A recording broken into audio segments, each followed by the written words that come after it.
कांग्रेस का दामन छोड़ बीजेपी का दामन थामा है।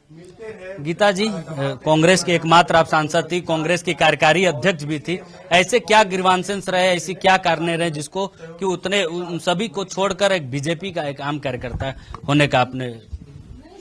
देखिए, जहां काम करने का स्कोप नहीं हो, जहां लोग काम करने नहीं देना चाहते हो, ये मनसा हो लोगों की कि भाई आप सिर्फ पद दे दीजिए, पद से उनको सजा दीजिए और कोई काम नहीं करवाइए, तो ऐसे जगह में बने रहने का कोई औचित्य नहीं है। कार्यकारिणी अध्यक्ष जरूर थी, लेकिन पार्टी ने कभी हमारी क्षमता का उपयोग नहीं किया, पार्टी ने कभी हमारी सुझावों को अमल में नहीं लाया, पार्टी ने कभी हमसे विचार विमर्श नहीं किया कि भाई पार्टी को किस तरह से कैसे आगे बढ़ाया जाए। पार्टी ये चाहती ही नहीं थी कि भाई यहाँ कांग्रेस बढ़े, तो ऐसे जगह में कार्य करने का कोई औचित्य ही नहीं था। तो इसलिए हम लोगों ने विचार किया कि अगर झारखंड का विकास हो सकता है, झारखंड के लोगों का विकास हो सकता है, तो आदरणीय मोदी जी के नेतृत्व में हो सकता है। तो इसलिए हम लोग आज भारतीय जनता पार्टी में शामिल हुए। बीजेपी में शामिल हुई, आप कांग्रेस की सांसद थी। कांग्रेस में कई मुद्दों को लेकर आप लगातार संगठन में नाराजगी, चाहे वो स्थानीय नीति 1932 आधारित स्थानीय नीति हो या बाकी चीजों को लेकर लगातार आप संगठन से भी दूर रहे। देखिए, मैंने जैसे कहा कि लगातार हमने इन मुद्दों को रखा है। जब भी झारखंड के विकास की बात हो, झारखंड के मुद्दे हो, हमने केंद्रीय नेतृत्व को बताने का प्रयास किया, लेकिन केंद्रीय नेतृत्व ने इस पे कोई इंटरेस्ट नहीं लिया। तो यही कारण है कि आज हम लोग भारतीय जनता पार्टी में आए हैं।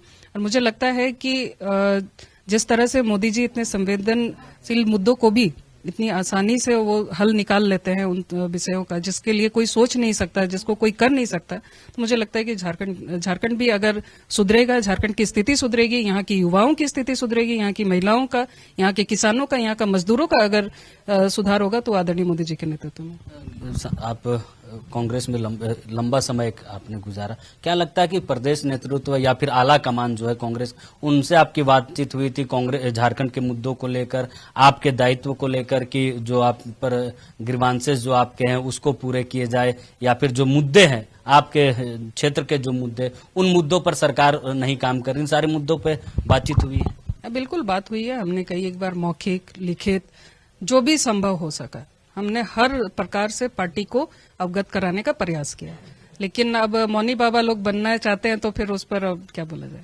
1932 मामले में तो बीजेपी का भी समर्थन है स्थानीय, ऐसे में आपका जब सबसे बड़ा मुद्दा है कि 1932 आधारित स्थानीय नीति के आप विरोध करती आई, तो ऐसे में बीजेपी में इस मुद्दे को कैसे आगे? देखिए, ये आप फिर गलत मेरी बातों को ले रहे हैं। हमने कभी भी ये नहीं कहा कि स्थानीय नीति का विरोध, जो डेडलाइन है, क्योंकि वो टेक्निकली सही भी नहीं है। 1932 अगर हम बांध दें तो बाकी इतने सारे लोग जो है प्रदेश में जिनका सेटलमेंट लास्ट 64 है या फिर उसके बाद भी कई लोगों का हुआ है, तो वो कहाँ जाएंगे? ये डेडलाइन बिल्कुल नहीं होना चाहिए। स्थानीय नीति हो, यहाँ के झारखंडी लोगों को समाहित करके यहाँ के झारखंडी लोगों को उनका ये अधिकार मिले, ये हमारी हमेशा मांग रही है। स्थानीय नीति बिल्कुल होना चाहिए, हर प्रदेश का अपना स्थानीय नीति हो, लेकिन आप उसको डेडलाइन में बांध दे, ये उचित नहीं था। गीता कोड़ा के आने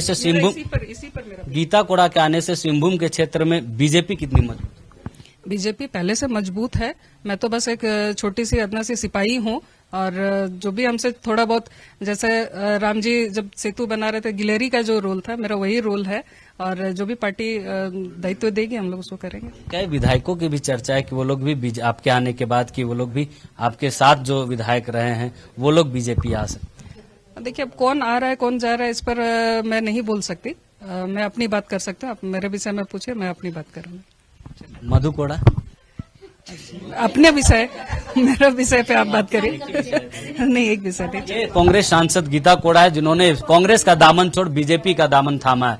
हालांकि कोयलांचल की राजनीति में गीता कोड़ा का रोल क्या कुछ रहता है बीजेपी में, और सांसदीय क्षेत्र को लेकर क्या कुछ रहता है, ये आने वाला वक्त बताएगा। सहयोगी पिंटू के साथ चितरंजन कुमार, TV45 रांची।